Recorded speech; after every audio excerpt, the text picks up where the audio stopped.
No one knows what's happening, but it's going up. I just went back Cody's buddy. I just went back your $40. Yeah. Thanks for playing.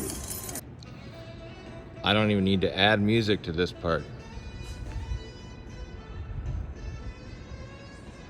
All right, let's go. All right, so I just got back from Vegas last night, or Sunday rather. I don't know when you'll see this, but wow, what an awesome trip, and what a really fun bunch of games that we had. This set is my favorite set so far by quite a large margin. Everything is super cool. These are the 3 packs that I won from the World Premiere Sealed event. As my first Flesh and Blood competitive event, I took a lot of learning losses, but I was okay with a 3-3 finish.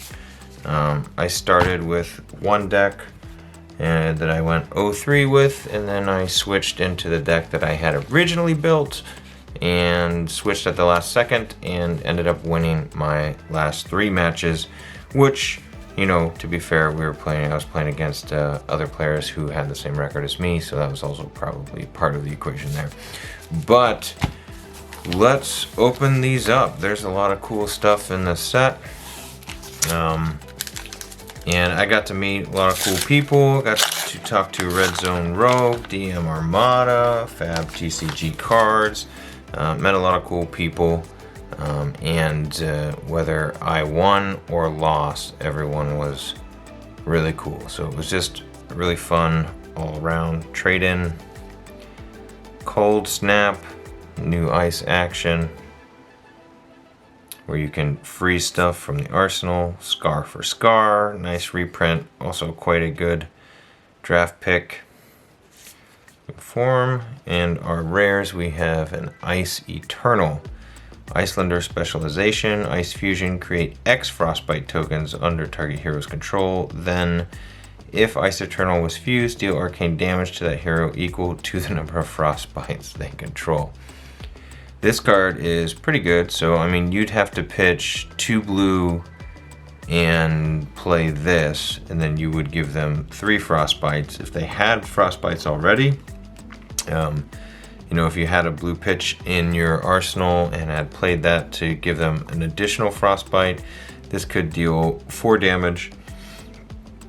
But I guess, you know, if you had done something on excuse me, done something on their turn, could potentially get out of hand with some other cards.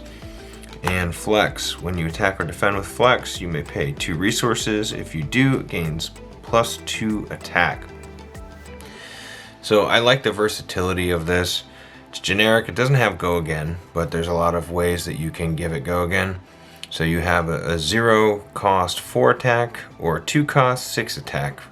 It does only defend for 2, but again, in limited, I think that's pretty good.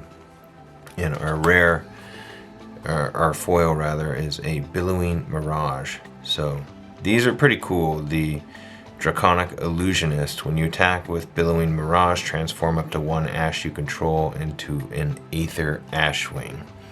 So we'll see if we get any dragons, but I don't think so. I don't think there's any common dragons. We have Brain Freeze, Read the Ripples, Rebellious Rush, Doombringer, Centipede, a lot of Phantasm. And did we get anything cool in the back? We did not. So this is the Ninja Hero Phi, who I think is pretty busted after playing with and against him. And this is the Ash token. So the Draconic Illusionist keys in off of these tokens, which you create every time you pitch a red card, and then in various ways you transform them into Aether Ashwings, which are like little creatures, sort of. So you got a 1 attack and 1 health, so your opponent has to attack the Ashwing if they want to get rid of it. Otherwise you can build up a little army. So let's go to the next pack. I did open 2 Marvels while I was there, so you know, these packs came from somewhere different, so it's possible that I could get extremely lucky. Oasis Respite. This card is really good, especially in a red pitch if you're playing limited. Prevent the next 3 damage, so the red pitch would be prevent 4. And then if they have less life than the other hero, you can gain 1. So it can be a 5 life swing, which can be pretty important. Breaking Point, Critical Strike, some Stilettos, and Rapid Reflex. So I'm not sure about this. It does block for 3. It's an attack reaction. It just gives an attack action card with cost 0 plus 3.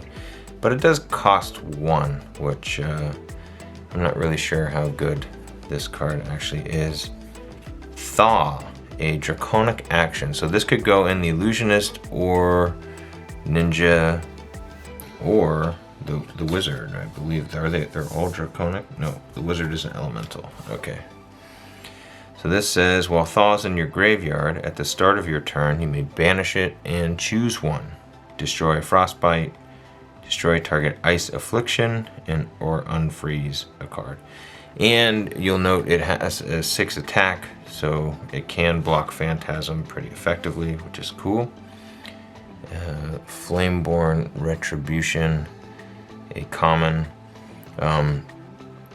This one is pretty good.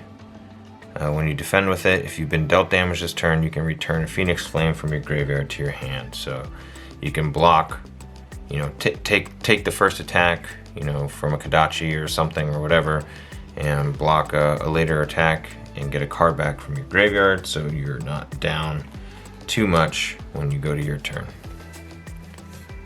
And what else do we find? And here's the Phoenix Flame. So yeah, Phi lets you start with 1 of these in your graveyard. So if you control 2 or more, it gets +1. So where did Phi go? Anyway, he allows you to return 1. You can pay 3 resources or less if you have a bunch of chains on the combat chain, links on the combat chain. Here he is. So yeah, once per turn instant, return a Phoenix Flame from your graveyard. It costs 1 less for every Draconic chain link you control. So that means if you attack 3 times, you get a Phoenix Flame back for free. And that's a pretty powerful effect, if you ask me. Especially when there are a lot of cards that care about how many links there are on the chain. So let's see if we can get something good. I mean, we got a Majestic, so that's pretty nice. Another Majestic, wow. Engulfing, let's see if we can get this a little better here. Engulfing Flame Wave. When Engulfing Flame Wave hits, reveal the top card of your deck. If it's attack action with cost less than the number of chain links you control, banish it. You can play it this turn. So another potential card advantage if you can get this to hit. I don't know what this does. Negate all Phantasm triggered effects of target illusionist attack you control. The attack loses and can't gain Phantasm. This costs 3. I don't know how viable that's gonna be, but might be better than losing your turn. And some commons. Come on, nothing. And a cracked bauble, okay. Well, those are the packs that I got. Again, the trip was really fun. If you were thinking about playing Flesh and Blood, I recommend getting into it. There's a pretty awesome community and group of people that I met. And we'll be looking out for the next big event in my area. And this is the playmat that we got. See if you can see it a little better there. And that's it. That's all I got.